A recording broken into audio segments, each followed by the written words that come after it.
Welcome to the Pursuit of Learning podcast. I'm your host, Clint Murphy. My goal is for each of us to grow personally, professionally, and financially, one conversation at a time. To do that, we will have conversations with subject matter experts across a variety of modalities.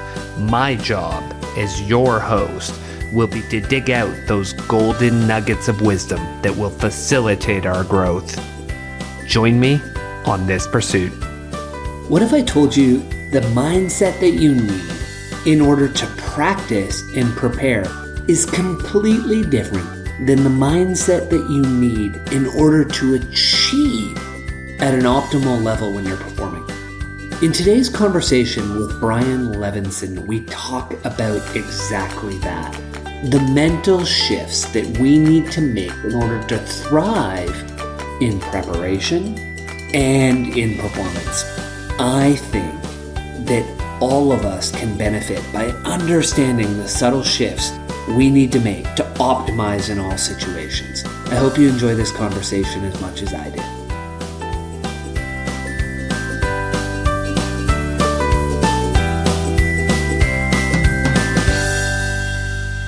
Brian, welcome to the Pursuit of Learning podcast. Where I always like to start with our guests is to understand what is motivating you right now in your life. Yeah, when I think about now, I think about like the minute, but I think you want more of a macro answer. So I would separate it personally and professionally. So professionally, I work as mainly an executive coach and highly motivated to help my clients see new possibilities of what they're capable of and ultimately enjoy success. So as a coach, I don't think I carry the water for my clients. I think they carry the water. And joy is a big piece for me. So I think a lot of people have goals and aspirations, but for me, success without joy isn't true success. So I try to also focus on joy, and then everyone defines success differently. And then personally, I just want to feel alive as often as I possibly can. Like, I just want to experience life, engage with it, play with it, and sometimes that involves exercising, or last night I played basketball and pushing myself. And other times it involves chilling with my kids and relaxing and watching a movie or watching a game. And so it varies, but I'm highly motivated to just feel alive with the people I'm closest with and continue to build strong relationships. I think I'm a relationship driven human. And so the better my relationships, I think the better my life is. So I'm highly motivated to continue to build strong relationships. Oh, it's a beautiful answer. I love the success with joy, don't carry the water, mixing the family with the exercise. There's so many great nuggets in that in and of itself. What I also want to know before we dive into your book is, what do you want to make sure that the listeners take out of that today? Yeah, the book, it's interesting. I kind of describe the book as if I never was in a band. I was never musically inclined, but I always wondered when you went to a concert of your favorite band, why they wouldn't play their hits. And I kind of get it now.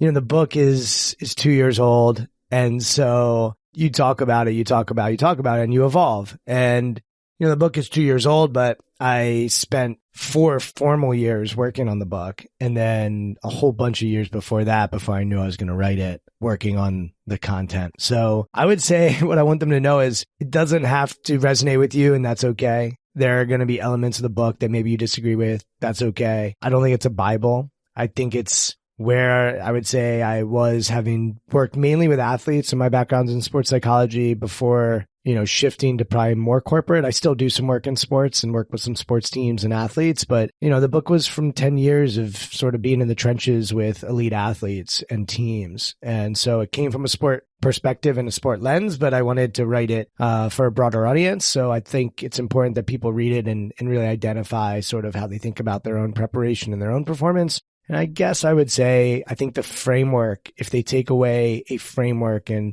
an understanding that they don't have to be one way all the time, and it depends when they need to reach into certain parts of themselves in different situations, and the power of being agile and understanding when I need to be one way and when I need to be another way. So if nothing else, if you don't read the book, if you just listen to my conversation, with Clint today. I hope you take this concept of shifting your mind and understanding that sometimes you need to be some way and you might be in a completely different environment and you need to show up in a completely different way. So authenticity, it's flexible. It's not rigid. We have different sides to ourselves. And so that's really the core premise of the book. Yeah, that really jumped out at me. It didn't seem to me like we were looking at each of these mindset shifts and there's pairs that we're going to be talking about. It didn't seem like we were looking at them and saying it was binary. It was mutually exclusive. It was, I started framing them, and you'll hear when I ask questions about them, as a continuum.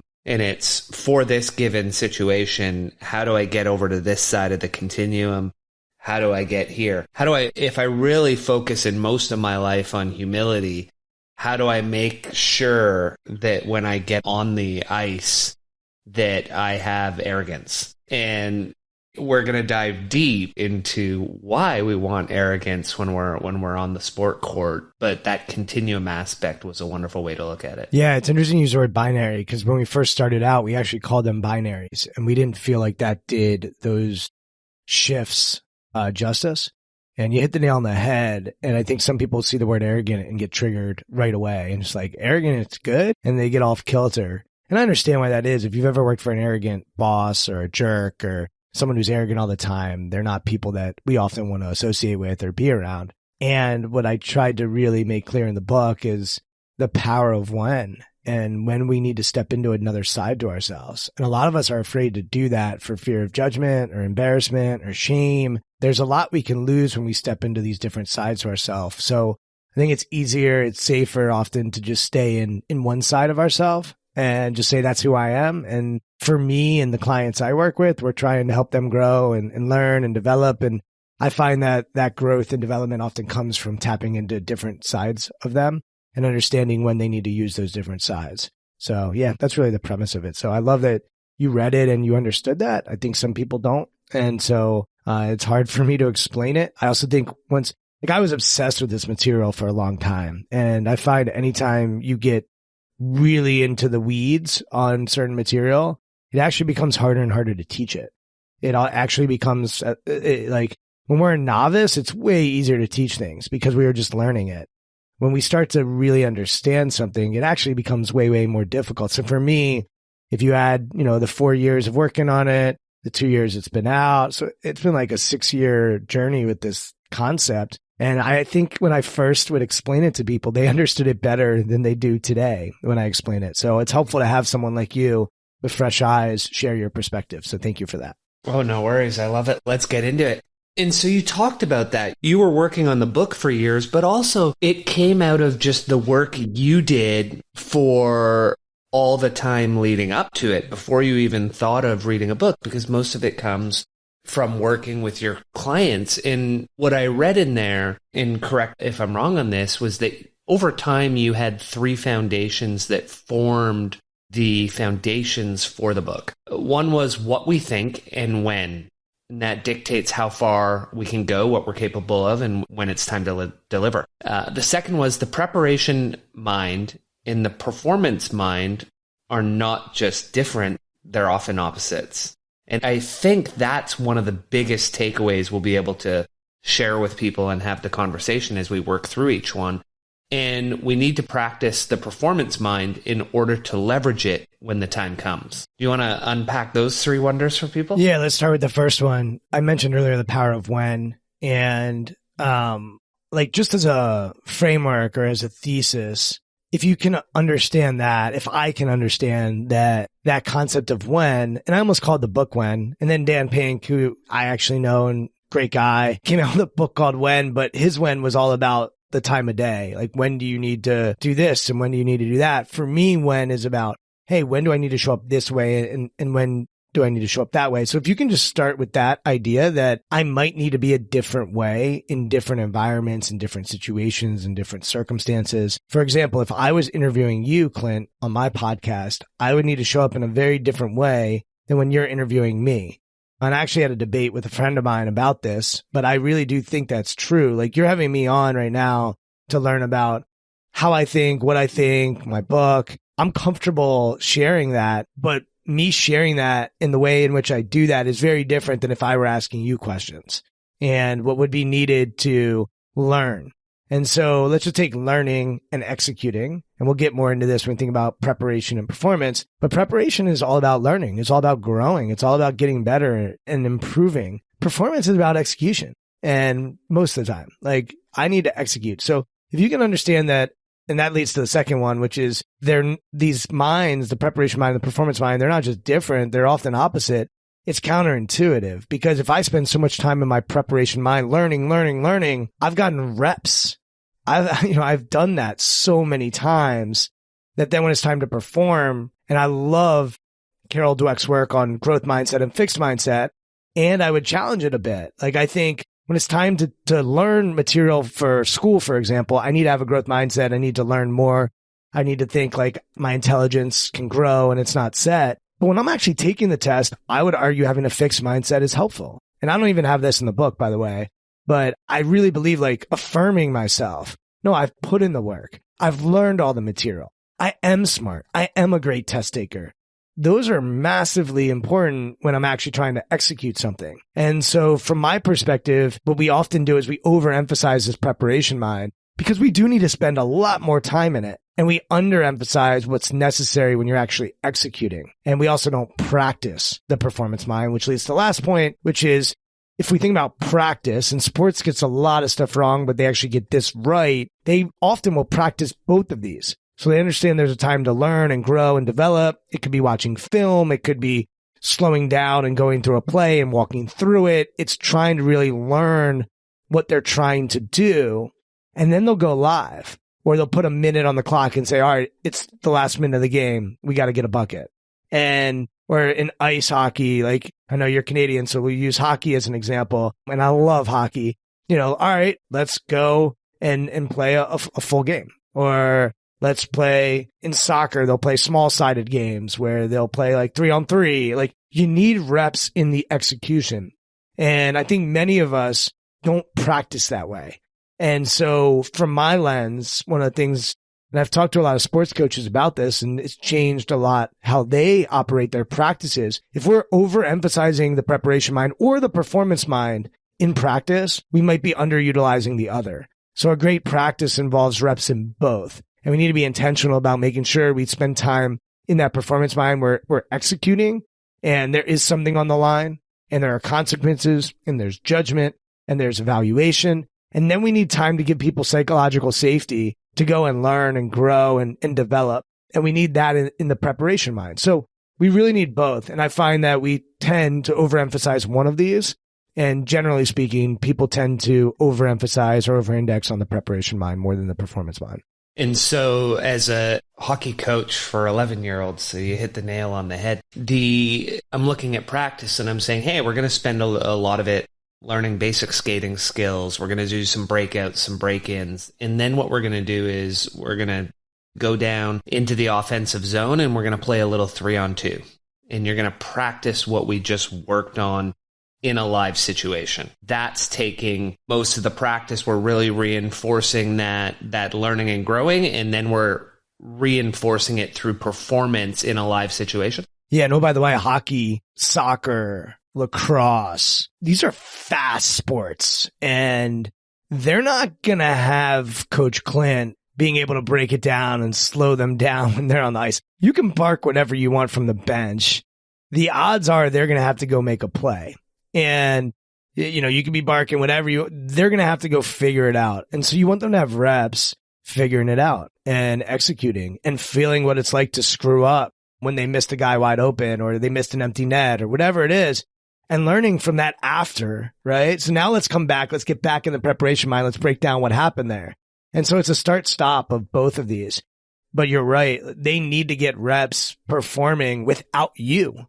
They need to get reps performing and getting a feel for the game. Like, people talk about instincts and intuition. I'm in Washington, D.C., so I'm a Caps fan. And you watch someone like Alex Ovechkin, who everyone has watched if you're a hockey fan, and it's amazing to watch his capacity. But like, one of the people I've always loved watching is his center, Nicky Backstrom, and his instincts and his intuition for where guys are and how to set them up. Like, that comes from getting reps in your performance mind and from your preparation mind, whether it's watching film or working on little skills and developing these moves and whatever you need to do. And so those are the parts that we see in sports, but you could take it to the business world. Think about sales. Like a lot of sales is preparation. Who am I talking to? What do they value? What do they care about? How do I serve them? How do I have a product that actually can help them?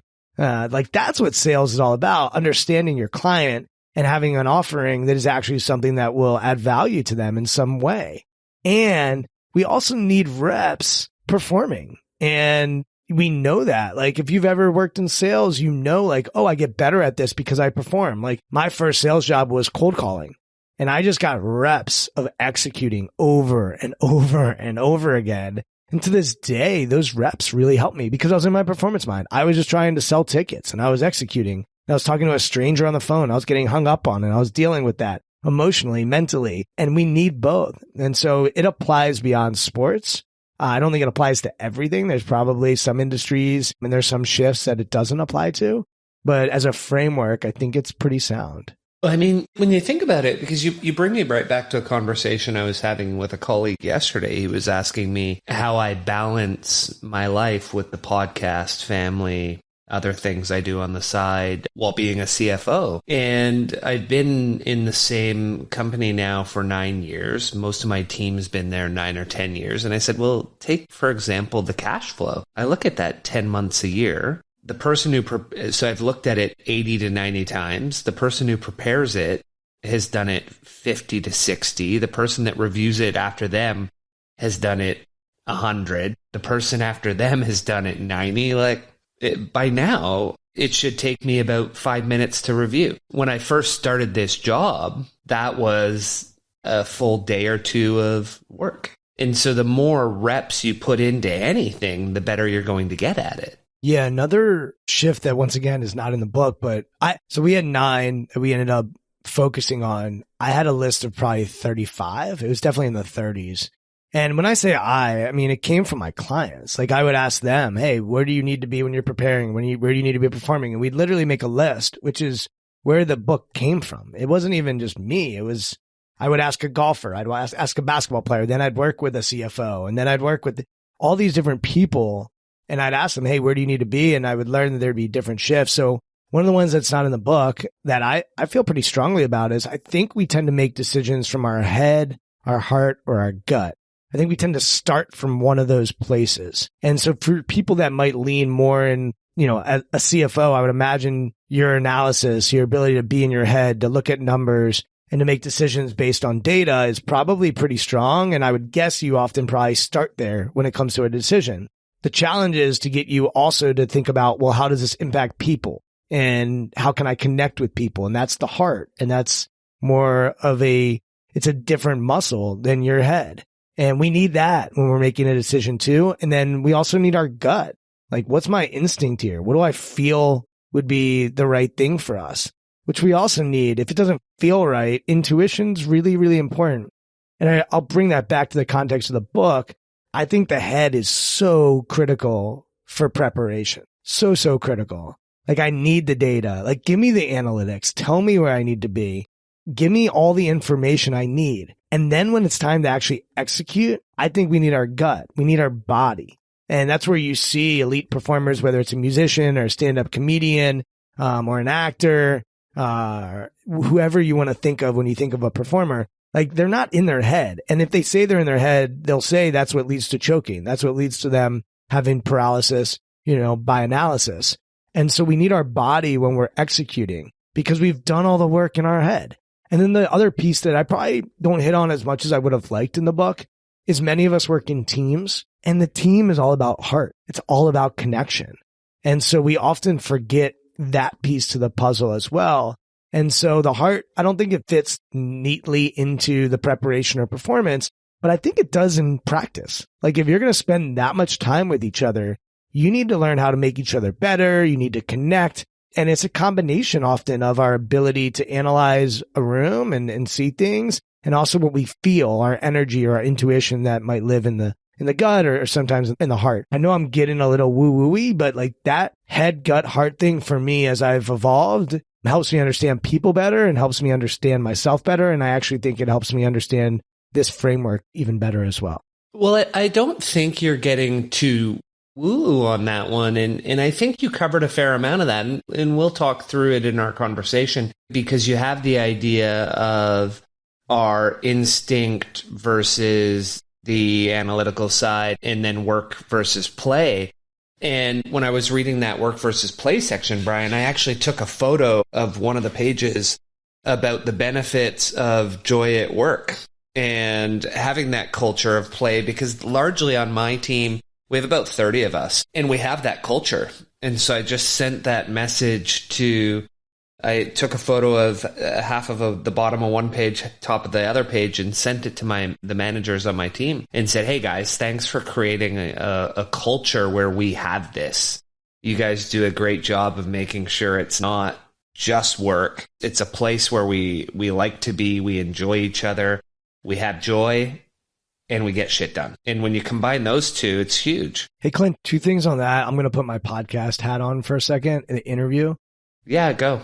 You said something that caught my attention. You said, thank you for creating that. Why are you giving them credit? I think a lot of people would think about, leadership has created a culture, and you're thanking them for creating it. Can you go into a little more detail about that? Yeah. So, and this is part of how I think you create these cultures, and what I've taught all of them while they've been with me. Some of them have been with me now 10 years across multiple companies, 9, 8, 7 years. And I always think of Stephen Covey's 7 Habits of Highly Effective People, and he has a concept called the window in the mirror. And the idea is whenever anything goes well, you look through the window and you attribute it all to your team and to your leaders and say thank you for what you're doing. And when things go wrong, the window fogs over and it becomes a mirror and you take the blame.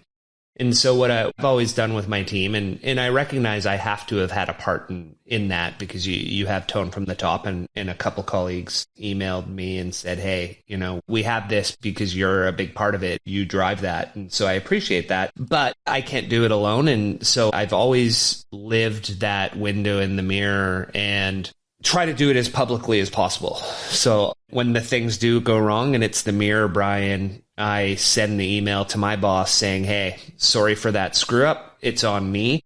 I may CC the people on my team that were involved, so they see like, oh shit, he's taking the blame for what went wrong. And then when we meet, they're like, hey, that was my bad. Thanks for not, tossing me under the wheels, and let's fix it together. And so that, it's fundamental to who I am and how I teach these young people how to lead. I'm going to go back to my second question in a minute, but you just hit on like the power of relationships, which I mentioned earlier when you asked me, like, what are you most motivated by? So I've started to really try to study relationships. I think they're like everything. I think they're like highly underrated. And, you ask people when they're dying, like, what's most important? It's the quality of their relationships. And I think we sometimes overvalue the weather or where we live or what our house is or how much money we're making. And those things are all nice. I'm not suggesting that you should live a life without pleasure. I certainly live a life with plenty of pleasure. But I think of like the book Into the Wild, or if you saw the movie Into the Wild, where at the end, the main character says happiness is only real when shared. And I think like true happiness is different than pleasure. Like pleasure, I can eat a steak in a closet in darkness and get pleasure from eating the steak. I don't think that's happiness, right? And then I can I happen to like vegetables at this stage of my life, but I could go eat broccoli, with great company, and I think get tons of happiness. And so, but you're hitting on this piece of relationships just with that email alone, the example you gave where you CC your team. What are you doing there? You're communicating. You're letting them know, hey, this was my bad and you should see this. And you should know that my boss isn't thinking that this is your fault. You're communicating up, you're communicating down. It's brilliant. But you're also building trust and respect. You're building respect from your team, letting them know you've got their back. And you're building trust. Hey, like, you can trust me. I'm not going to put you in a situation to make you look bad. My job as a leader is to get you what you want and to make you look as great as I possibly can. Like that, to me, it hits on communication, trust, and respect, I think, are just pillars of great relationships. And then my question for you is, beyond that, the communication, the trust, the respect, you've had a part in the fun and the work, the play and the work. You sort of admitted that with me. How have you and your team cultivated that? Like, what have you done to build a team that puts the work in, but also remembers to play and enjoy and have fun? Like, what have you cultivated? Is there anything you could put your finger on and say, yeah, we're really good at doing that? Yeah, 100%. So what it comes down to is, and you know this from all your work, it's that one hire at a time. So each person that we've brought into the team has, in over that 10-year period that I've been there, it's largely we've rebuilt the team. And each person had similar aspects to them. And interestingly, one of the easiest ways that we seem to have that culture of fun and play comes down to food. And so a lot of the people on the team will regularly have lunch together, order in, always have food up at the high top table. It's an open office environment, so people are going up and snacking. But what we look for when we hire, and what I've always pushed them for, is we want to hire the bright people who have a good work ethic and they think critically, and we'll train them for whatever the role is. If they ever outgrow us, we'll help them find a great job somewhere else. And when they come in and you start, because we became a training office, so we train people to get their accounting designation. So we can have young students who join us straight out of university, and you're seeing them on the team buy their first home, get married, have a child. And you're like, holy crow, I've seen this person grow from right out of university to be a mom or a dad with a house and a partner. And so it's that constant teaching environment with people who were already, a lot of them came out of big four accounting firms. So you're already coming out of an environment where you've got the get shit done mindset down. Like, that's nailed. And part of the reason you're leaving, Brian, is you're leaving because it's not fun. And so what we say to them, and now that you're saying, I hadn't even realized this has been my mantra for 9 years. I've said, hey, there's enough of us here now that we're like a big four firm. We're just fun.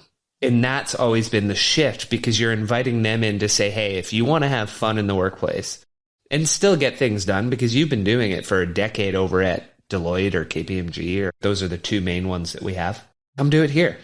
Bring that mindset, but bring it to a place where you can also have joy in the workplace. All right. So you painted a picture with the high stools and lunch and all that. You're in Canada. Like, I know the pandemic's been harsh in the US, but all of the people I know up north have said things up here have been more on lockdown, more strict. So how did we do it?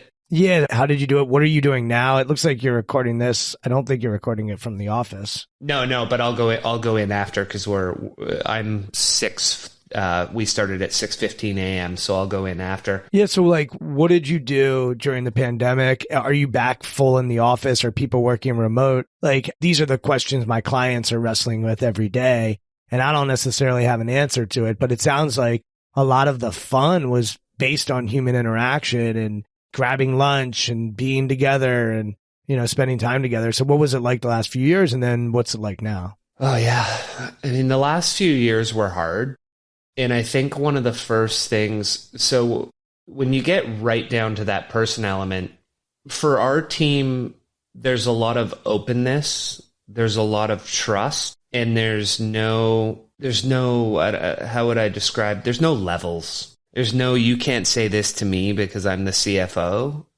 It's, if you have an issue, come talk to me and I'll deal with it. So the people know, and to your point earlier, it comes from knowing that, hey, he's never tossed any of us under the bus. We can trust him. When they bring sensitive issues, I deal with them for them. And that's created in them that same desire to do it for the people that report to them. So, and part of that is very early in the pandemic, when we're working from home, I heard a great line in a podcast, which was, isolation equals amplification. And so I started talking about mental health challenges with people and saying, hey, here's what I've gone through in my life. Here's what I'm feeling right now. here's the challenges I'm having. I tried to come out to my office and I had a bit of a panic attack. So I messaged our person and said, hey, I need to skip this meeting. And, if any of you are going through that, let's talk, right? And so one of the things a lot of people did was they started moving to, when we have our meetings on this Zoom app that we can't really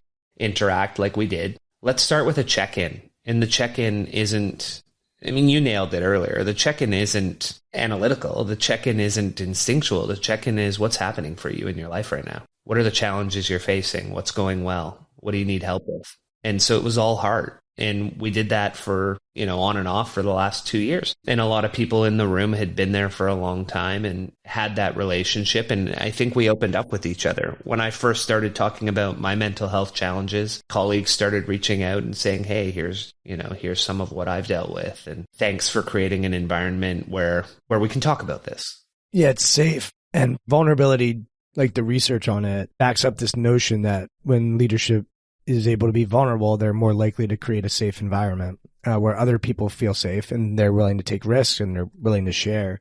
One thing that I've done, like when I say me and my colleague do a lot of Zoom group experiences. So I coach and then I do we call them experiences because I don't think they're keynotes. We try to interact with people, and especially when we're doing them virtually, which we do quite a bit of. And one of the things we realized early in our virtual experiences was to play music before we got started. And it's really interesting. Most of my clients who do meetings on Zoom, they never have thought about playing music before they get started. That awkward when it's called for 9 a.m. and you look and you're like, oh, we're still waiting on a few people to arrive. And it's sort of this awkwardness. People start checking their emails or their texts or looking up at the sky. It's like, what do we do? There's multiple people. You can't really have a one-on-one conversation with them. Music, it brings everyone together. It changes the mood. The research on music and what it can do to our mood is pretty remarkable. And it also gives you a buffer. So if you can start at 9:02 and for the first 2 minutes, people are like dancing and singing along to the music. It can remind them of something. Like I've even seen people put in the chat, like, this was my wedding song, or this is the song that I walked down to at my aisle, or this is my favorite song, or this is my song from high school, or whatever it is.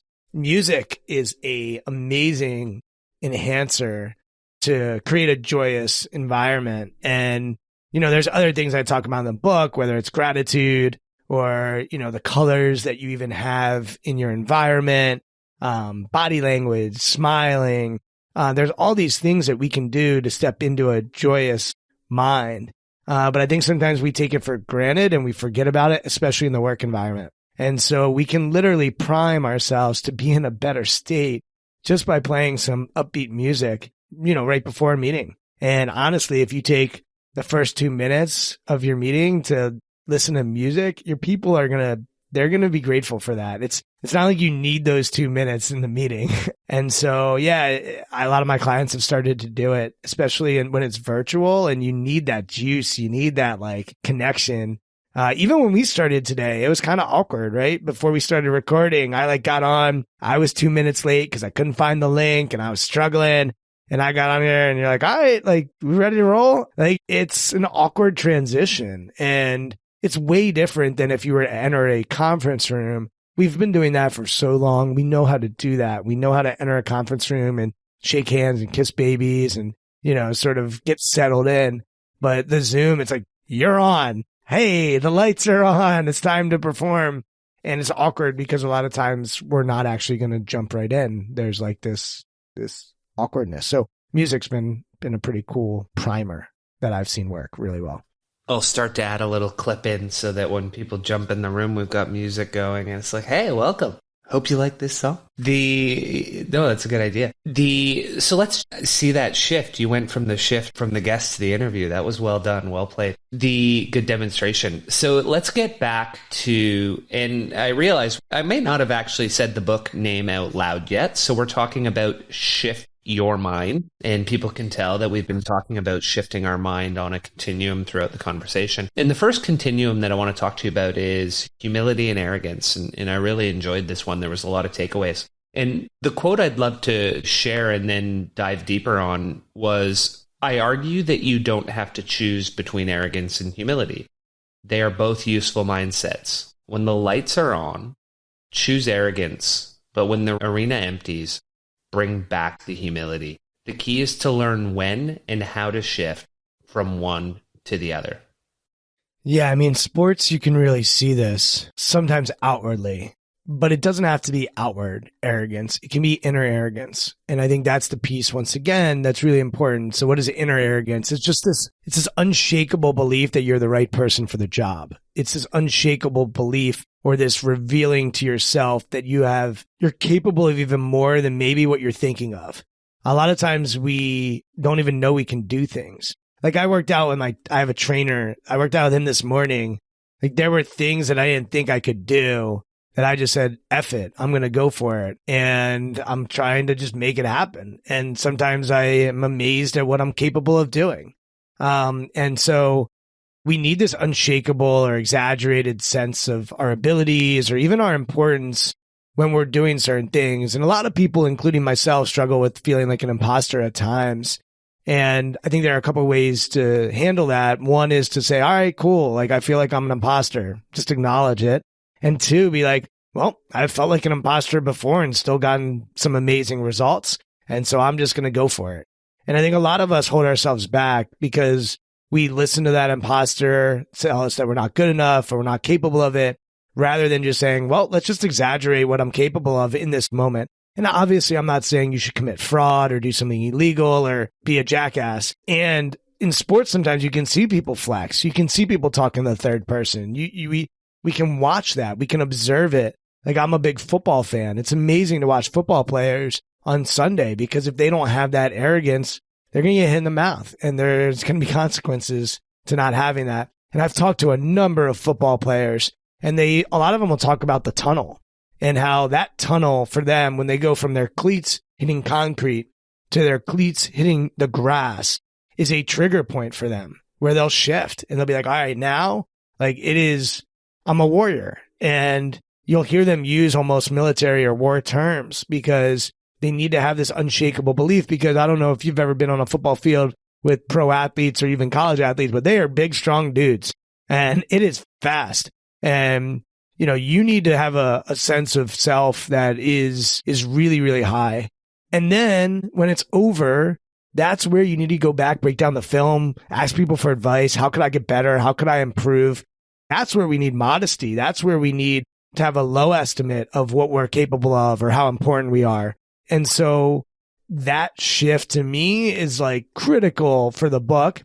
And if arrogant isn't a word you can really get behind, pick a different word that involves unshakable belief in yourself. Whatever that word is that resonates with you, go with it. For me, I mentioned confidence in the book. I didn't think confidence carried it. We talked about narcissism even as a possible word. We talked about cockiness, ego. We landed on arrogance, and I think it's the right word. And if you listen to a lot of elite performers, they'll talk about when they're in the arena, when they're actually executing, having this unshakable belief in themselves. By the way, that they've earned through humble preparation. And that's so, so key. You mentioned earlier, you've earned the right to believe your projections because we've gone through so many iterations of it. No, that's the right thing to do. That's what we're going with. And even for a leader, like there does come a time where a leader needs to step into their arrogance and say, this is the way we're going. This is the path. If it screws up, you come back to humility. Hey, I was wrong. It was not the path. We should have gone in a different path. So toggling those two as a leader can be useful. Not all of the shifts are necessarily leadership shifts. They're more about performance shifts. And you sort of mentioned earlier, you take a picture of it and send it to your team. For a lot of people, executing is not a leadership skill. Executing is for people that are in sales, for example, where the sales manager is trying to get the salesperson to execute. So the book isn't a leadership book, but I think a great leader will take clips from the book, pass it on to their team, and then figure out what they need to do as well in their leadership style as it relates to the shifts. Yeah, 100%. And you're bringing up so many good thoughts. And even if I relate it for an example to my oldest son, 14 years old, and when I watch him play basketball, I've always thought of it as the fire. The fire's missing. And that fire, I was saying to him in the car, I was saying, son, you need to, 'cause again, reading the book, I said, son, you need to develop a little more arrogance on the court. And do you feel like you have a little bit of arrogance in you in sport? And I just put together what you were saying, because he said, well, I do in football. And I said, well, why football? And he said exactly what you said. He said, if I don't, I'm the one who's going to get hurt. So in football, I have that arrogance and I have that self-belief that I'm going to because he's on the offensive line. I'm going to pancake the guy on the other side, because otherwise he's going to hit me and I'm not letting anyone hit me. But when he plays basketball, he doesn't have, no one's going to hurt him. And I didn't even realize until you started talking through it and I'm putting the book together. When I watch him play basketball, he's still just practicing. He's still just running the route the coach tells him to run. He even says, well, coach tells me on that play, I have to go to that corner. And I'm like, son, but you're in that corner and you're like, no one else is doing the play. They're all over playing basketball.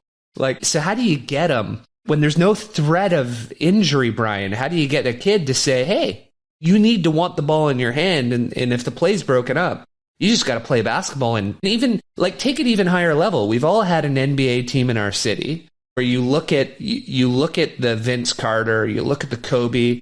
They're like 30 seconds left in the game. They're like, give me the ball. I'm going to finish the game for us. And your star in your city's like 30 seconds left. Like, let's let the third guy have it. I don't want the ball in my hand with 30 seconds left. How do you develop that? I want the ball with 30 seconds left in the game. Yeah, some would call it a killer instinct or whatever you want to call it. 100%. So first of all, let's go to your son. I would ask him, hey, what would it look like for you to bring your football mind to your basketball game? What would that look like? Let's actually come up with some qualities. Do you think you'd be better? You think you'd be worse? I had this happen. I was working with a high school basketball team in 2010, so a long time ago. And there was a point guard who was also the star in the high school play. And I was talking to him and I didn't even realize I didn't even have this concept available yet. I didn't even think about shift your mind and these frameworks and these shifts. But I was asking him, hey, can you walk me through like how you prepare before you go on stage? He said, well, I get there an hour early. I do some stretching. Then I do some meditation. Then I get into costume and I transform and I get my makeup on. Then we come together as a team and we might do like a prayer or some silence. Then we do like a cheer together. And then before I go on stage, I like take a breath and I really transform into this character. I said, okay, now walk me through your routine for basketball. And he didn't really have one. And he didn't realize like, whoa, I can do all that to transform into another side of me for basketball. And if we go all the way back to our original question, the first one you asked was, what are you motivated by right now? I gave you a professional answer and a personal answer. And while we spend a lot of time in our professional life, we aren't our job. We're playing a role. We're playing a part. It might not be as far as acting, but it is performative. You're wearing a hoodie right now. I don't know what you're going to wear to work. Maybe you wear a hoodie. You're wearing glasses. You could wear contacts. Like there's these options that we have. You have a beard. Like we do wear an outfit and we do dress up to try to get something across to somebody. And whether it's a suit or a hoodie, you're still making a statement. And then when you're in the office, you are in a role and you need to be cognizant of that role and the impact that role has on the people around us. So back to your son or anybody in our city who's trying to understand who they are and what their team needs.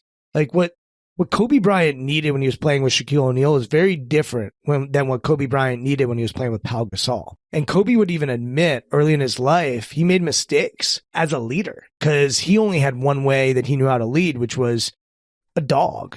Like it was fear, it was intimidation, and it didn't work with someone like Shaq, who is more jovial and fun and wanted to have enjoyment in his life. And that's why they had to get a divorce. And so I think Kobe, when he had Pau Gasol and a couple other players, he changed, he evolved. And that's why he was able to win another championship down the road. And so we need to understand who we're surrounded by and what our needs are. And for me, like I played in a game last night and it was the first time I'd ever played in this basketball game, a Wednesday night. Everyone's old and out of shape and not very good. But in the beginning, I just wanted to be likable. Like I wanted to be fun. I wanted to pass. I wanted them to invite me back. And as we started losing, I was like, F this, man. I'm going to start talking and I'm going to start trying to get our best player the ball. And so for me, arrogance wasn't even me shooting. It was me trying to get the best player the ball and put him in a position to score. That was arrogance for me. So when I say arrogance, I don't mean that you need the ball in your hands, you need to score. I do mean you need to have a clear understanding of who you are, your identity, and how you can make people better around you and how you can take risks. And in the beginning, I wasn't. I was humble. I was like, all right, I'm just going to play through everyone and, do this. I'm like, no, F that. I'm going to make my stamp. Now, we happen to have a ball hog on our team who kept shooting the damn ball and had arrogance and hadn't earned it. And it was a disaster and we lost as a result. But for me, there was a shift that I even had last night. So for your son or for a pro athlete, like understanding who I am, it happens from humility. It happens from the preparation. Then when I have a clear understanding of who I am, let's exaggerate that on game day or when we're performing because we don't know what we're capable of. And all of a sudden we could have a performance that we've never experienced before in our life that could make us realize that we're actually better than what we even thought or what anyone thought. And if you study the great performers, that's what they do. They earn it through humble preparation. They work their asses off and then they let go. And when they're performing, they just say, all right, I believe in myself. If I miss 3, I'm going to make the 4th and I'm going to stay with that. I'm going to keep going. And it doesn't always end in success, but the mind that's needed for success is often there if you study those great performers. As you said there, and you mentioned it earlier, you can replace that arrogance if you want with unwavering self-belief, which is something you pointed out in what I said to him in that car ride was when you're on the court in whatever the role is, your goal is to realize I am the right person in this role at this time. I'm the best person for it. Yeah, think of Dennis Rodman, right? Ultimate role player. He would 20 rebounds in a game without scoring. And he knew, like, he was a star in that role. And he knew how he could impact the game in a positive way, play great defense, rebound the ball, set screens. That's arrogance. And it doesn't even involve shooting a basketball. And like for him to have that belief in himself, it helped his teams win. And I think like that is a perfect example. It's an understanding of who I am, A, and then B, like not limiting what I'm capable of in that capacity. It's not Dennis Rodman coming down and shooting 3-point shots. It's not Dennis Rodman, wanting to play point guard and bring the ball up the floor. That's stupid. And you don't want to perform in a stupid way.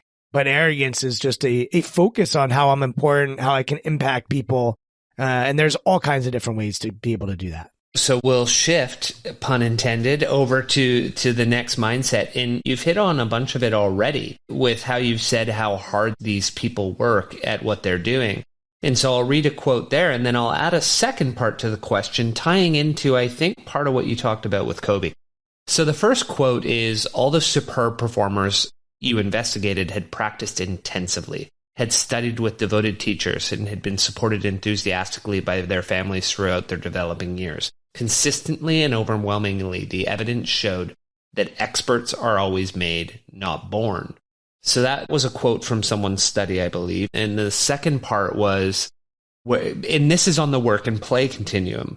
When you think of that Kobe example, when do we take the work side too far, and what are the negative consequences of it?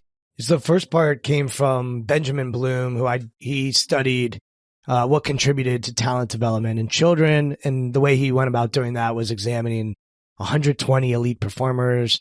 They'd won international competitions or awards in fields. It was like music or mathematics or neurology. And he wrote a book called Developing Talent in Young People. So that's where that came from. The idea that consistently and overwhelmingly the evidence showed that experts are always made, not born.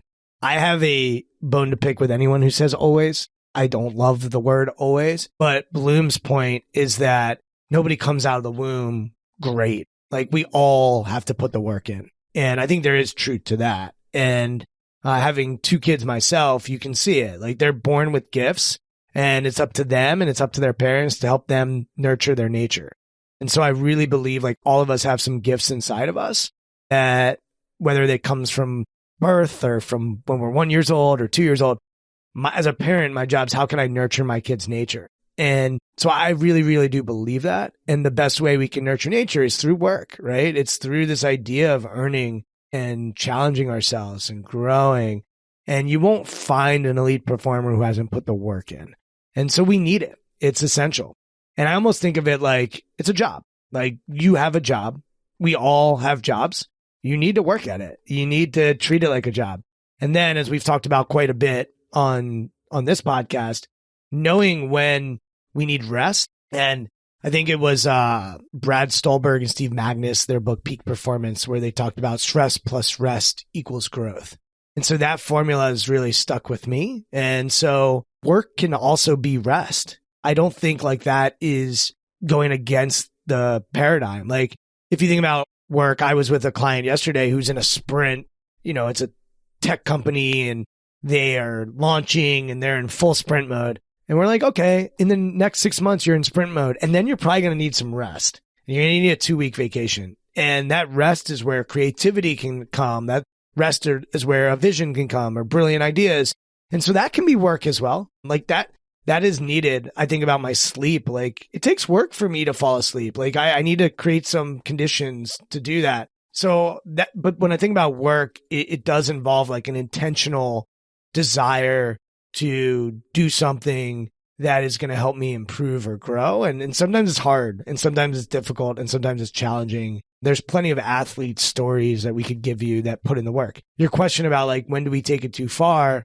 I think Kobe is a good example. Like you can hurt yourself. You can burn other people out around you if you're just a tyrant and you're just working. If you can't shift out of that work and get into that play, burnout's going to happen probably for you, and it's probably going to happen for the people around you. So we need to find time to also let go and play and enjoy ourselves. And I talk about a wrestler in the book, David Terrell. And I don't know if you've ever been around wrestlers. And when I talk about wrestling, I'm talking about not like WWE. I'm talking about like a lot of times it's collegiate wrestling, is Olympic wrestling, that sort of stuff. And David was a hard worker, but when he really unlocked his potential, it was when he stepped into gratitude and joy and having fun and letting go. And so once again, we need both. We need to put in the work. If you're just going to try to have fun all the time, I don't think you're going to maximize your potential, which by the way is what the book is about. The book is about how can you maximize your potential? And by the way, I don't think life is about maximizing potential, but I do think, we all have a craft that we're probably working on and we want to be as good as we can at that craft. And so I think of David Terrell quite a bit because he was able to tap into his play mind in Madison Square Garden in his sport's biggest stage. And it led to all kinds of amazing dividends for him. And just a few weeks earlier, he struggled because I think he was in that work mind and not in that play mind. And so if we have some intention there, it can really lead to some amazing results. And so if you're balanced there, like if we look at, you raised a good point with Kobe Shaq. And I think Kobe did find this later in life because you'd see him more on the bench with a smile and a laugh and a happiness. And in the early years, there was just like the death stare. And had he developed that earlier and stayed together with Shaq, there's potential for another 2, 3, 4 championships for the two of them. Sure, they both went and won one, but... And you can be intense, right? So I think of Kevin Garnett. I'm a basketball guy, so I'll use some basketball analogies, but I'll use like Kevin Garnett, who was very intense, would talk to himself, I once asked an NBA player, like, what is Kevin actually saying to himself? They're like, I have no idea. He just mumbles stuff the entire game. Kevin played with an intensity, but I'd also ask those NBA players, what was he like as a teammate? And they were like, he had your back unconditionally.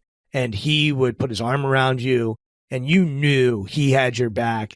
And, he had an intensity to him. But when you play basketball, you play hockey, you play soccer, you play football, like you gotta play.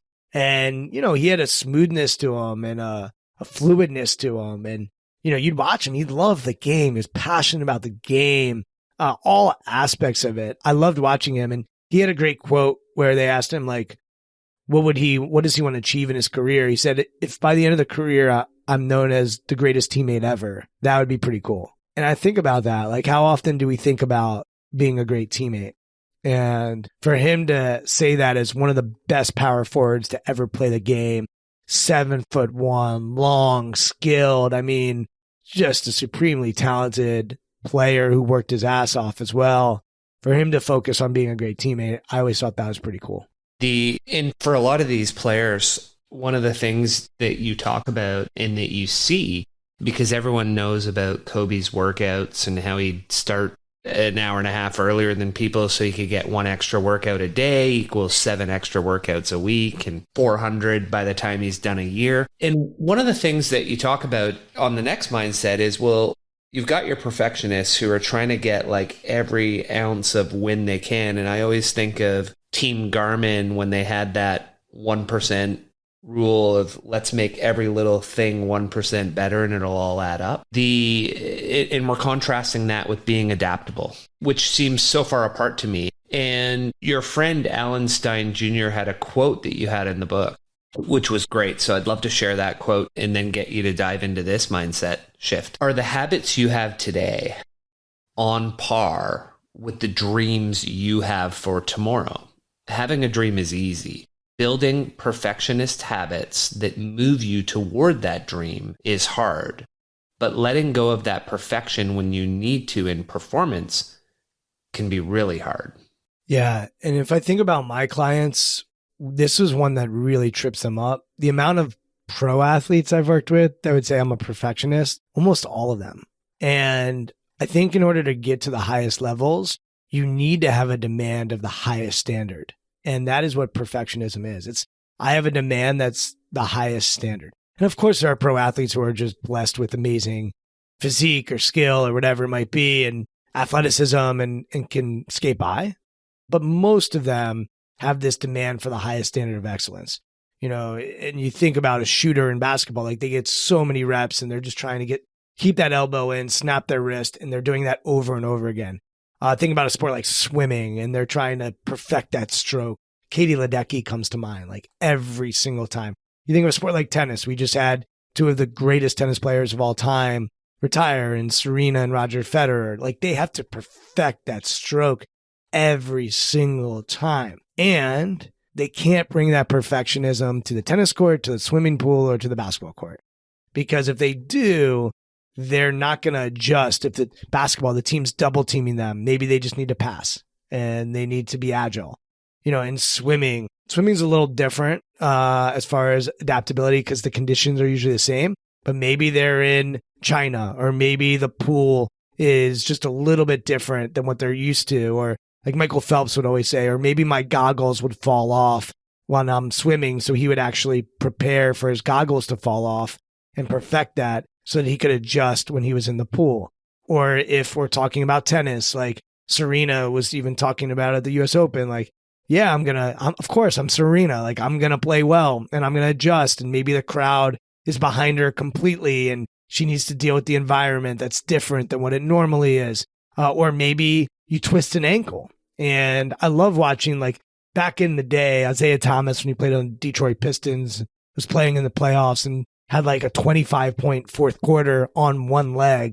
Or a guy interviewed Torrey Smith on my podcast who played in the NFL for, I think, 10 years.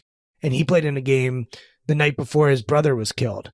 And he had one of the best games of his career. And so that adaptability, agility, if we haven't learned it during the pandemic, I don't know when we will. If you tried to perfect the pandemic, good luck. Because the reality is, you know, some days you're having to wear a mask. Other days you're having to make a decision on the vaccination. Other days you're trying to figure out if I can go into work or if I'm not. Like we've had to try to be adaptable and we have to be ready for different conditions in this life, in this world, in a performance. That it's never going to be the exact same. And we want to perfect everything so that we can adjust to whatever might come our way. And for me, the pandemic, the people try to perfect it, they were really struggling. And they continue to struggle.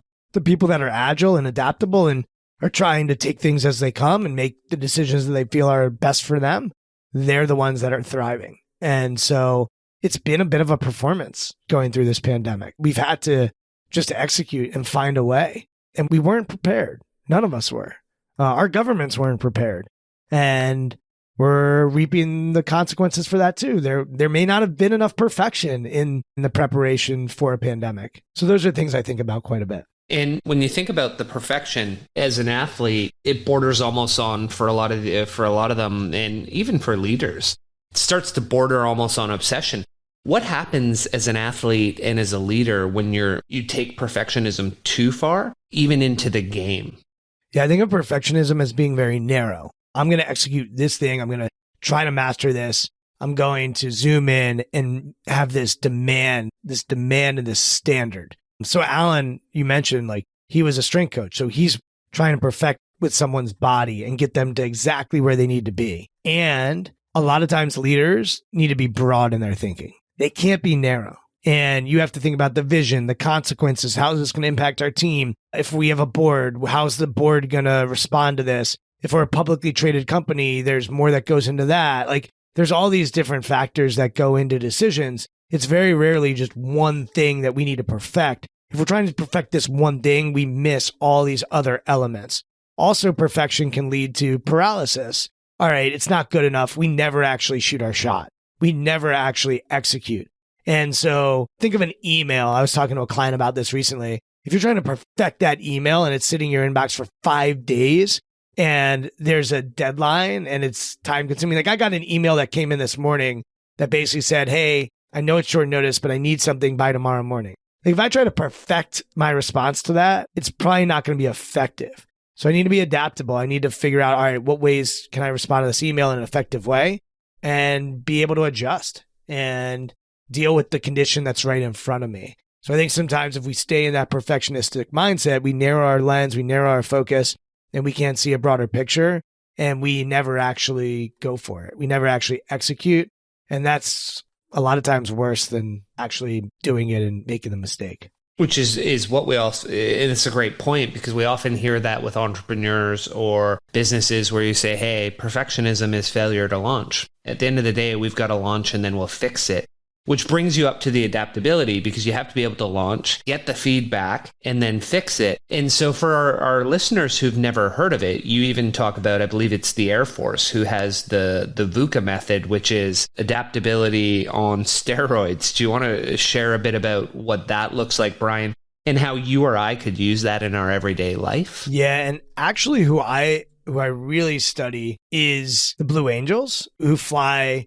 They fly feet away from each other and they do an amazing job of perfecting in preparation. And they go through everything nonstop preparation, watch film, break it down. But then when they're in the air, they have to be able to adjust things. Conditions can change and they have to be in that moment. And this leads to like present. They need to be present in that moment.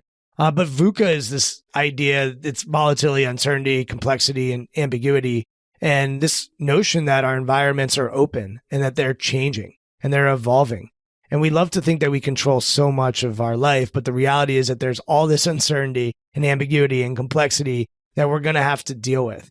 And so I think the military, I've spent a lot of time with some of the best special ops people in the world, and they understand that. Like they have a plan. They often create a game plan, and then they come back and they review that plan after the mission. Right away, they come back and they do a postmortem. And so I think having a premortem is really good. Like what could go wrong? What are we dealing with? What are the conditions? And then when we're in it, we need to be adjustable, adaptable, find our way. And then we come back, we get back into that postmortem. Hey, what went well? What could we improve? What do we learn about our situation? And what do we learn about ourselves? So those are frameworks that I use quite a bit with my clients when it comes to anything that they're dealing with.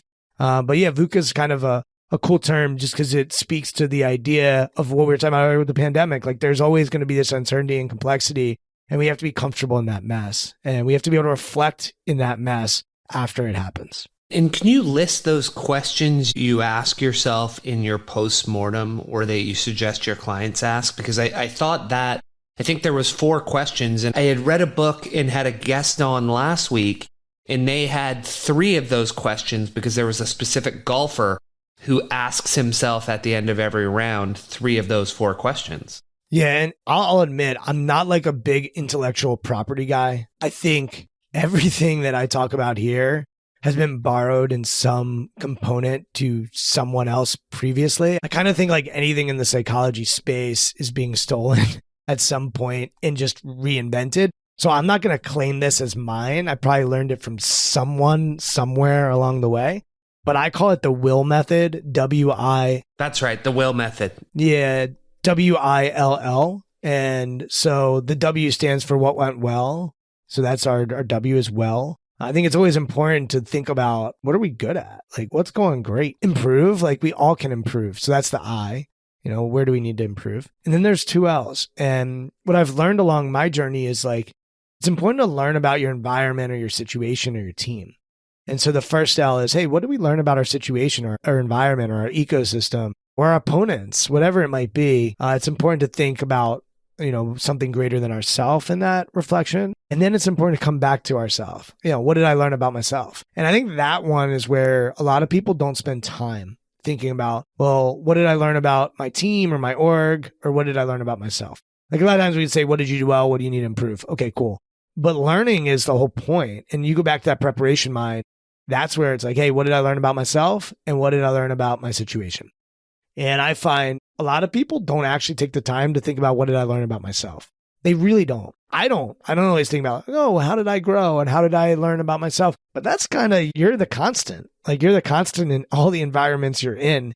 So it's important to think about what you did and what you learn about yourself and how that's going to impact how you're going to show up next time. And so to wrap this one up, I thought you had this wonderful idea that seemed almost like a utopia, is how do we become what you call an adaptable perfectionist? Yeah. And like, to me, idealistic to think, hey, I'm going to be adaptable and I'm going to be able to play in these spaces and I'm still going to hold myself to a high standard of excellence. I think the reality for a lot of us is that the perfection gets in the way of our ability to see the adaptability. But one of the things I strive for is both. And I think you could do that pretty much with all the shifts. And how do we bring out both of these sides of ourselves for whatever environment we're in, and embrace both sides of ourselves? And like, once again, if we go back to what's a takeaway for the listeners today, the thing that's helped me the most is this understanding that I actually do have arrogance in me, that I do have selfishness in me, that I do have analysis in me, that I do have perfectionism in me, that I do have fear in me, and I do have fearlessness in me. Like, these are all pieces to the human puzzle that are a part of who we are.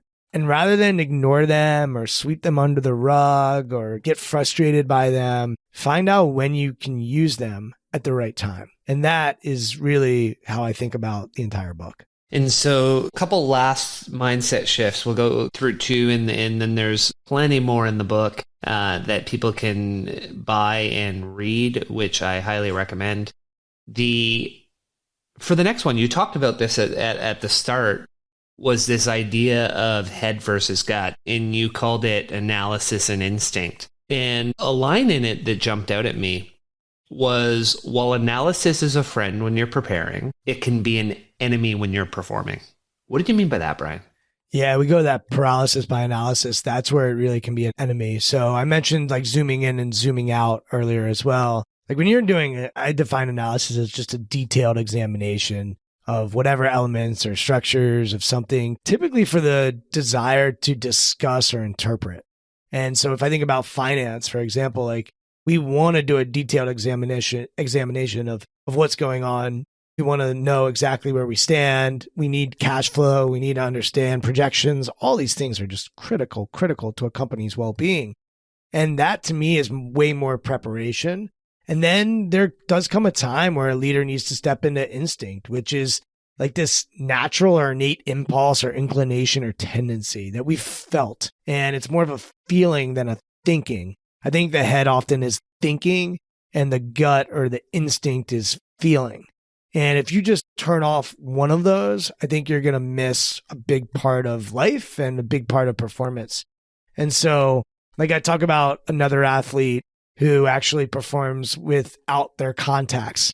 And it was a reminder for them to it was a wrestler, just wrestle blind, just wrestle off instinct. And the reason that we had him do that was because he was all analysis all the time. And I think that's the other thing I'd say. If you're reading the book and there's one of these, you're like, yeah, I'm like that most of the time. The odds are you probably need to shift out of that. Like overusing a strength is often what leads to a weakness. And yeah, I'll use basketball as an example once again, because I played it last night. Like I was guarding a guy who always went right and he's really strong with his right hand. But if he can't cross over to his left, even if it's for 10, like I was going to say 10 seconds, but even if it's for a second and then cross back to the right, he's going to be way less effective. So I'm not minimizing his right hand. It's great that he's developed that, but he has to go to the left, even though it's a weakness. And so that exists for all of us. We need to be able to tap into our weakness, even if it's just for a moment, for either the preparation or the performance. So once again, I find that there are people that are very intuitive and perhaps they need to step into more analysis. I mean, you probably see that in your company, like you all probably are great at analysis. There are probably people you interact with who are just intuitive, which is great, but they probably need to look at the analysis and look at the data. And it's your job to say like, no, look at the data. It's right there. It's logic. It's math. Like this is there. So once again, we need both. Like we need to use our gut feelings, especially in a VUCA world, in an uncertain world. That's where sometimes we don't have all the data, like the vaccine or, what your decisions are. Like, look, it was new. It was novel. Like to think our scientists are going to have all the answers. That's not how our world exists. That's not how we work. And I actually want to defend our governments and our science, our researchers. Like they're doing the best they can with something that was new. And so the tricky part becomes communication and trust and respect and all these other components that are relationships that lead to people's decision making as well. But yeah, I mean, this idea that at some point we need to value statistical thinking and calculate risks. And when we're living in an uncertain world, which we are, we also need gut feelings and we need to trust our gut and intuition sometimes, because sometimes we can't see the whole picture through analysis. We just might be missing something. We might have a blind spot. We might have a bias. And so both are really valuable. And when you're executing and you're in the arena, so to speak, that's where I think you don't have time always to just be in the analysis. You have to go to instinct. And that brings us to one of the big things in this mindset shift that we need to be able to access. And this isn't just sport, though it may hit there more, is this concept that you talk about, and a lot of people talk about, being the zone. And you highlight, I love how you had formulas for a few things, and we talked about stress and the rest earlier. But you had Tim Galway's formula on performance equals potential minus interference. And so how does that all tie to getting in the zone? And how do we walk that line between instinct and analysis to get ourselves in that zone, Brian? I would actually go to a different shift, which is the future and present one. And so... Okay, future, present? Yeah, like how do we get into the present or the zone? I think the zone is studied by Mihai Csikszentmihalyi. He studied flow. And so you can substitute zone for flow and the flow state. And Csikszentmihalyi found that being in the flow state involved being in the present, often being challenged, and that time tends to slow down. So those are like components of the flow state. And I'll just start with like being present. So when we're performing, we do want to be where our feet are. We do want to exist in the now. And we will make a mistake, and our ability to move on to the next one is just so critical to be back to the present. As a leader, your presence is huge. And the only way you can give someone your presence is if you're present. And so like that is a performance for you. Every time you meet with one of your people, like you need to give them your presence. And we also need to go back to that future state, and we need to vision and see and strategize and think about something that might happen in the future. And so once again, you just sort of go back and forth between those two. Like if we're really good at seeing the future and visualizing it and creating a strategy and creating a vision and inspiring that vision, then it's going to unlock our potential to be present because we've already done the work about seeing where we're trying to go. And that presence is critical for executing. And so that's how I sort of think about that. And so for you then, Brian, how big is mindfulness and meditation in your life? And I did pick up when I said, what are you motivated by right now? And you qualified it. And in the people you coach, whether it's executives, whether it's athletes.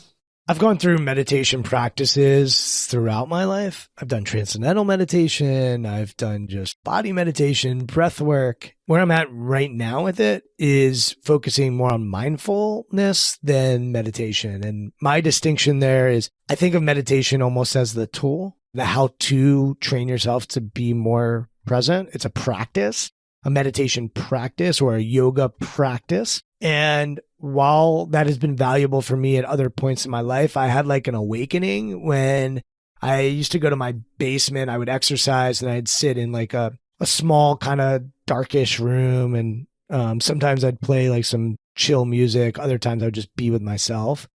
And I remember one morning my son came down and like wanted my attention and wanted to like hang out with me in the morning.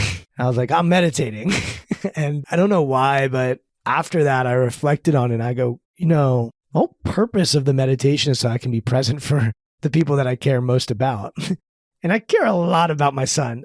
And so I since have shifted away from like an active meditation practice and more to just directing my attention to being mindful. And so right now, I hope I've been mindful. Like I turned my phone off. I've got the computer on do not disturb. I am in a small room where no one's going to come in here and bother us. And I just want to notice and observe what's going on. I like, there's a quote in your background. I try to just notice what's going on around me. And I find that to be a healthier way for me to live. And even if it's like when I'm outside, like look up at the sky, look at the trees, like take things in. When I'm with people, notice them, observe them, see them. I find that to be helpful. I also try to focus on being grateful. I don't have a gratitude journal. I don't wake up every morning thinking about 3 things I'm grateful for, but I intentionally do try to lean into gratitude. And then lastly, I'd say I'm not the most disciplined human in the planet. So I have clients that have a meditation practice that really works for them. And every morning they wake up, like I'm not going to do ice plunges. I'm not going to go run a marathon. I'm not going to do an Ironman. Like I've sort of accepted there are parts of me that I'm good at, and there's parts of me that might not be maximized. I think we live in a world right now where if you study gurus, so to speak, they'll say, you need to get at least 8 hours of sleep a night. You need to drink a certain amount of water. You need to eat vegan. You need to abstain from alcohol. You need to journal every day. You need to read a book every day. You need to meditate. You need to exercise 5 days a week. Like I feel as though we've gotten into this phase of like maximizing for wellness. And for me, to be honest, like I do want to drink a bottle of wine sometimes. I do want to take off from exercising sometimes. I do want to play with my kid, at 4:30 in the afternoon sometimes. Like I found that I'm highly productive. You started our conversation today by saying that people ask you, how do you have the time to do everything that you're doing? People ask me that as well. I'm plenty busy. I'm plenty engaged. And so for me, at least, I don't find that I need to have those habitual practices as much other than exercise, because I don't like to exercise. I loathe exercising. So for me, I know that that's important and that's something I do want, even though I don't find it pleasurable. And so I try to have a forcing function for that. And I do have other forcing functions in my life. I write a newsletter every week, so it forces me to write. I have a podcast, which forces me to read books because like you, I often have authors on. And so I do create habits, so to speak. But I know we were talking about meditation and I went off on a tangent. I found with meditation, like there are times where I can just take a breath and that can be my meditative practice. And I think sometimes we think that meditation has to be 20 minutes or 10 minutes in silence and stillness. And God bless people that that's transformative for. I know there are times in my life where it certainly was. But where I'm at right now with it, it's not necessarily a practice, and I'm okay with that. Yeah, it's a great answer, and I love the tangent because there's so much to chew on in there. You nailed it right at the beginning. When you look at meditation and you look at mindfulness, this is everything we've been talking about today. There's practice and there's performance, and meditation is our practice. And why are we practicing it?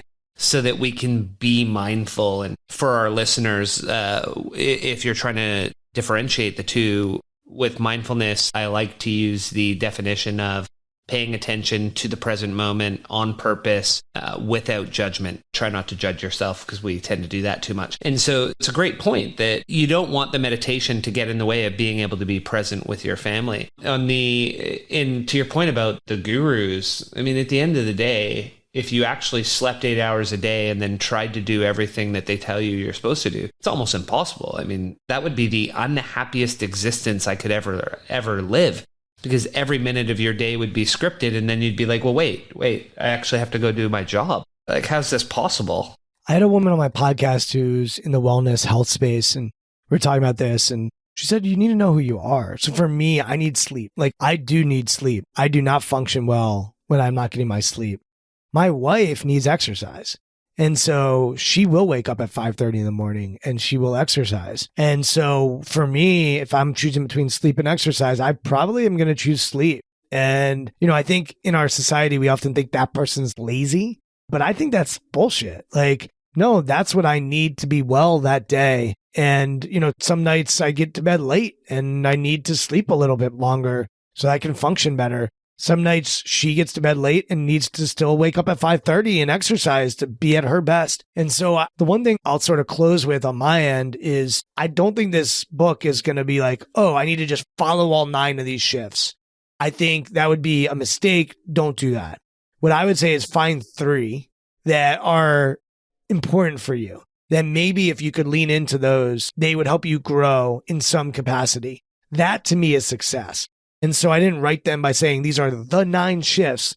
These are 9 shifts that when we broke down 35, these were the most powerful, strongest, best backed by research shifts that we thought would resonate with people and make the most sense and would be logical and we're not as redundant. And so I'm very quick to say, like, don't follow these step by step. Pick the ones that resonate with you. Pick the ones that you think are important for your craft and lean into those.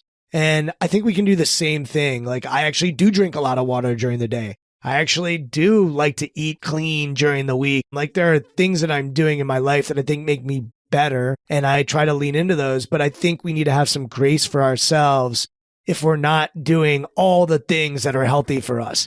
Because I find people that are trying to hack their way through life aren't actually feeling alive. And for me, as I said at the beginning, I want to feel alive. And sometimes that means actually being not disciplined. Like, we're having a party tomorrow at our house for all our kids are playing soccer. We're inviting their friends over. We're going to get pizza, probably open up a couple of beers and some wine. Cool. Like, that's fine. Like, that's what I want to do. Like, I'm sitting here today telling you I'm probably going to make some bad decisions eating and health-wise. Like, pizza and alcohol is not really on the wellness track, but I'm going to feel alive in that moment. And I'm good with that. And there are other times where maybe I need to abstain from it and I need to think about that yin and that yang.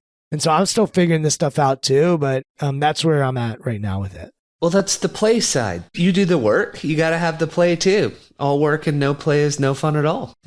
Brian, why don't we wrap it up there? Because we've had a pretty wide-ranging conversation and that was a great ending. What didn't we cover that you want to make sure that gets out there? Is there anything that you're like, hey, we can't leave this out? No, I thought this was amazing. It's interesting. I'm a sucker for novelty. So when the book was finished, I was like, it's done. It's closed. I can't edit it. I can't change it. And, I still use it, but you were as thorough and prepared as anyone that I've been interviewed by. And I've done quite a few of these because of the book. So thank you for that. And you even challenged me quite a bit to go back into my brain, which is not the most high functioning brain. I always say to people, like, I have a good mind, but I don't think I have a great brain. My son's got a great brain, man. He remembers way more than I do.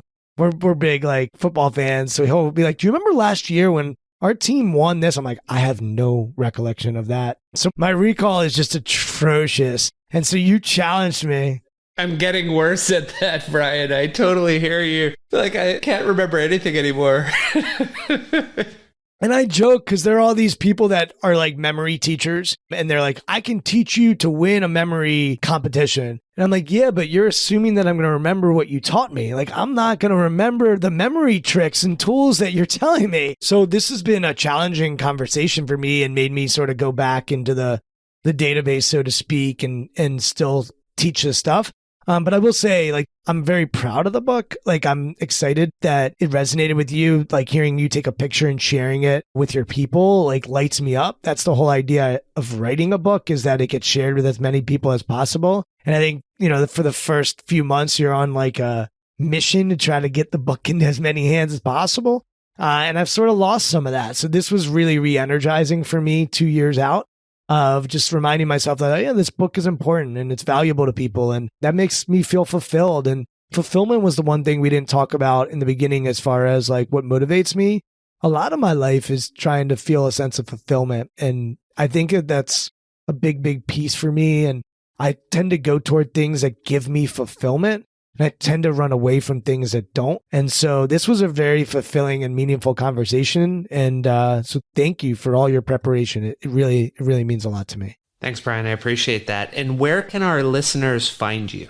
So we have a company, it's called Strong Skills. And the idea of Strong Skills is that in my line of work, my background, once again, I got a master's in sports psychology. Then I went back to school for executive coaching.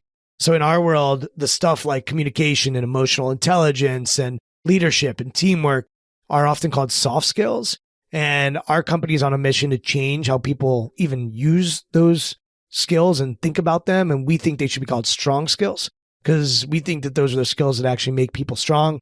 I think you probably feel that way too, given that you've got these hard skills that have gotten you in a position that you're in. But to unlock people and potential, it requires strong skills. So our company is strongskills.co. That's the website. We didn't buy the M.com. The M was like 50 grand for us to buy. And I just wasn't thinking that that was valuable enough to purchase. But we wanted the domain Strong Skills. So it's strongskills.co. You can see my podcast there. It's called Intentional Performers. You can sign up for my newsletter there. You can even see how you can find the book, Shift Your Mind. And then I'm pretty active on social. Both Twitter and LinkedIn are the places I like to play the most. So Twitter, my handle's at Brian Levenson.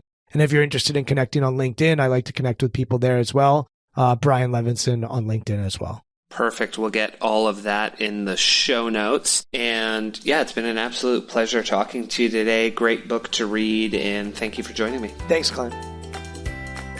Thank you for joining us on The Pursuit of Learning. Make sure to hit the subscribe button and head over to our website, thepursuitoflearning.com, where you will find our show notes, transcripts, and more. If you like what you see, sign up for our mailing list. Until next time, your host in learning, Clint Murphy.